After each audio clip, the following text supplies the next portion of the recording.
তাৰমানে স্বাস্থ্য বিভাগত সঁচা বিৰূপ প্ৰতিক্ৰিয়াৰ সৃষ্টি হৈছে। কেনেকুৱা হৈছে চাওক, এতিয়া আমাৰ ভেকচিনেশ্যন চাৰ্টিফিকেট লাগে ইউনো কমপ্লিটলি পেৰালাইজ হৈছে। কাৰণ আমাৰ যিখিনি ৰেগুলাৰ ষ্টাফ আছে সেইখিনি অল চাইডত তাৰমানে এক্সপাৰ্ট নহয় বা আছে যদিও মানুহ কম।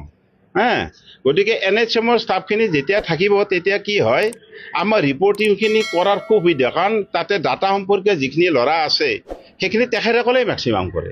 গতিকে আমাৰ অল চাইডে তাৰমানে কি হৈছে, হেল্থ ছেক্টৰত তাৰমানে অসুবিধা হৈছে। গতিকে মই চৰকাৰক অনুৰোধ কৰোঁ যাতে তেখেতসকলৰ যিখিনি মানে দাবী, জৰুৰী দাবী, এই দাবীখিনি সোনকালে পূৰণ কৰি পেলাই তেখেতসকলৰ অভাৱ অভিযোগখিনি যাতে পূৰণ কৰে।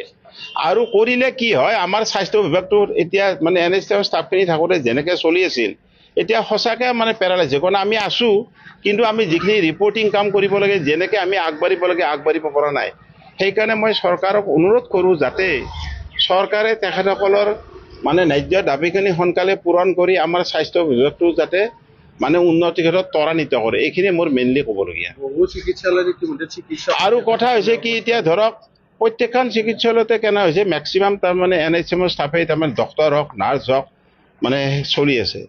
এতিয়া কি হৈছে, এই যেতিয়া ষ্ট্ৰাইকত সোমাই গৈছে, সোমাই যোৱাৰ লগে লগে তাৰমানে আমাৰ হেল্থ ছেক্টৰটোত মানে পেৰালাইচিছ হোৱাৰ দৰে হৈছে। কাৰণ কিয়, যিখিনি আমাৰ ষ্টাফ আছে ডক্টৰে হওক বা নাৰ্ছেই হওক বা আদাৰ ষ্টাফ, ডাটা বিশেষকৈ ডাটাৰ ক্ষেত্ৰত, ৰিপৰ্টিঙৰ ক্ষেত্ৰত, এই ক্ষেত্ৰত মানে ভয়াৱহভাৱে তাৰমানে 100ৰ 90% তাৰমানে হেৰি মানে আপোনাৰ ডিফিকাল্ট হৈছে। গতিকে মই ভাবোঁ সাধাৰণ ৰাজ্যটো উপকাৰ মানে ক্ষতি হৈছে। কাৰণ কিয়, সাধাৰণ এতিয়া চিভিলতে যিখিনি আছে ধৰক এতিয়া তাতে তাৰমানে NHMৰ ষ্টাফে মেক্সিমাম আছে।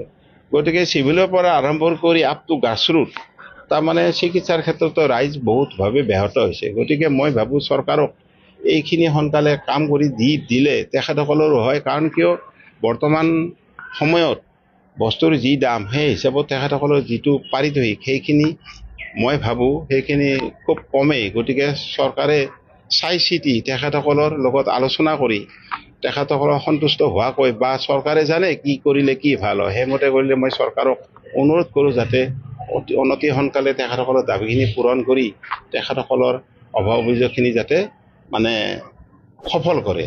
আৰু আমাৰ স্বাস্থ্য বিভাগটো যাতে ৰাইজে সোনকালে তাৰমানে সুবিধাখিনি পায়, লগতে এতিয়া যিটো অৱস্থা হৈছে এই অৱস্থাটো যাতে সোনকালে অৱসান হয় তাৰ কাৰণে মই চৰকাৰক টানি অনুৰোধ জনাইছোঁ।